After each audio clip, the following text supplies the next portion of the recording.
When the governor shut it down, I mean, I thought it was going to be the quickest I've opened and shut down a business. This has been like nothing I have seen in the last 41 years I've been doing business. It was a real punch in the gut for us.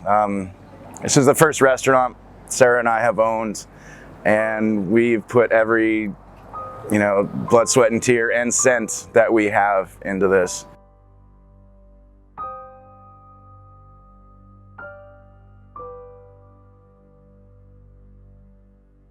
I get a phone call from Jeff Ginsburg, the president of the Riviera Bid, and said, hey, we're gonna change of plans here. Alan Sanford from Rockefeller and BeachLife Festival is coming in, and he's taking over, and he's got some changes. And I immediately called Alan up and said, hey, what are these changes? We gotta get going here. 4th of July is coming up in a few weeks. And he said, yeah, you know what, rather than shutting things down, we're gonna do this garden parklet idea. Every business gets one right in front of their business. It's gonna be done up really well. We're gonna do it nice. We're not just gonna do a cheap little shutdown. We're gonna really spend some money and time on this. And I said, this is a fantastic idea, but hey, we've got a deadline. 4th of July is coming up. This has gotta be in place. These business owners and restaurateurs, they need something now. They don't need something in 2-3 weeks from now. We need solutions today. We were already working on the idea of the parklet program right before the inside dining restrictions were put in place. So literally the day before the restrictions occurred, we had approval on the parklet program. We said, okay, what do you need from me other than to get out of the way? We made it happen, and the bid put this money out there, and it's been a fantastic hit ever since July 3rd when it first started coming in, actually. I've always been a big believer in that rising tide raises all ships, and when I saw Jeff Ginsburg and the rest of the RVA donating their time, it made me want to get involved.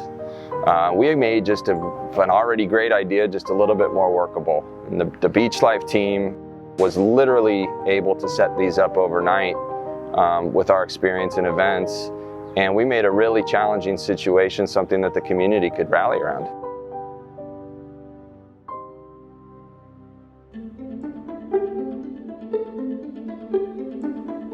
We're pretty excited that they're blocking off these this spot so we can all eat outside and be safe and enjoy the beautiful weather down here.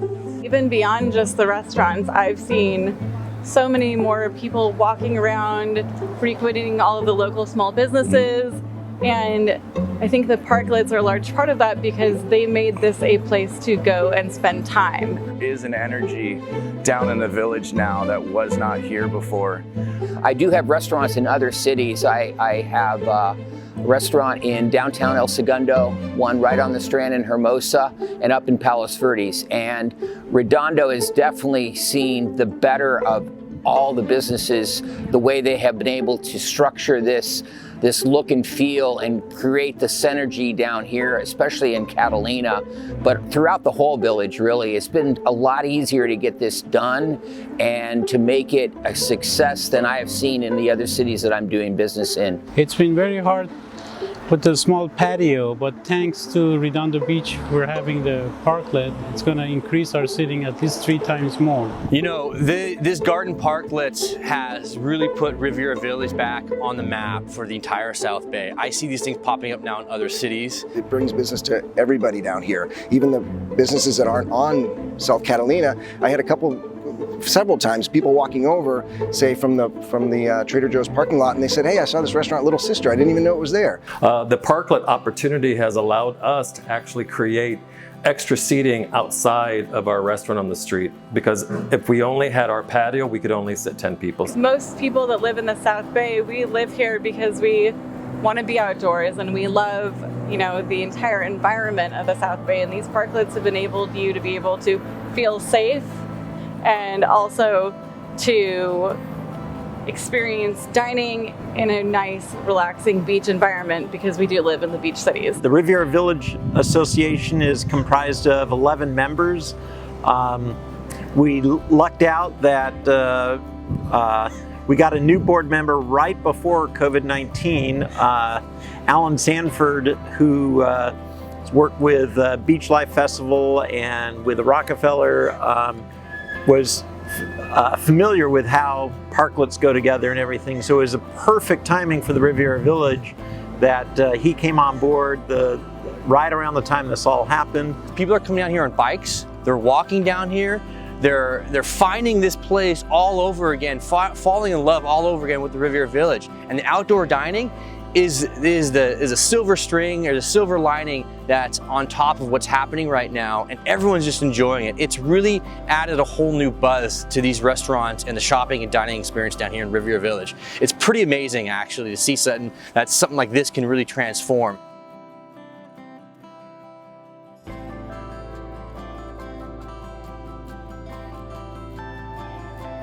Beach life was just a small part of this. We know how to do special events, we know how to set things up, but typically working in the public right-of-way is a really difficult situation. And the city staff, the city council, Ted Seaman, Mike Klein, Joe Hefkin, Mike Witsansky, Nils Nierenheim, they all really deserve the credit for making this happen and for creating such a coordinated effort. And the RVA, everybody, I want the community to know, those are 11 community members that donate their time. And they really did an unbelievable job of making this happen. All we did was help them build it. We love the parklets. I was kind of hopeful that they would stay forever. We love sitting outside. Everybody we know loves sitting outside. I think it's definitely enhanced the village. I agree. We hear nothing but positive feedback from all of our friends here in the South Bay. And we'd love to see it continue. You don't even need to get in your car and park. You can walk to the village and enjoy yourself. So thank you all for everything you're doing. Let's see if we can keep these forever. This would be great. Maybe even block off the street and have something that's beautiful all year round. Thank you. It's been just a great experience, and I hope that they keep it this way. Pre-parklet, scary and desolate. Post-parklet, a complete 180. I'm pretty sure that we would unfortunately have to shut down or sell if we lose these parklets. I hope that the city and you council members will be able to find it in your heart to perpetuate this and let this happen and keep it going for as long as we possibly can, because I think this is a win-win for everybody in the community. The people that work in the businesses, the people that come and visit our town. This is just a win-win, and I hope that you can see that this is of value to everybody. Thank you.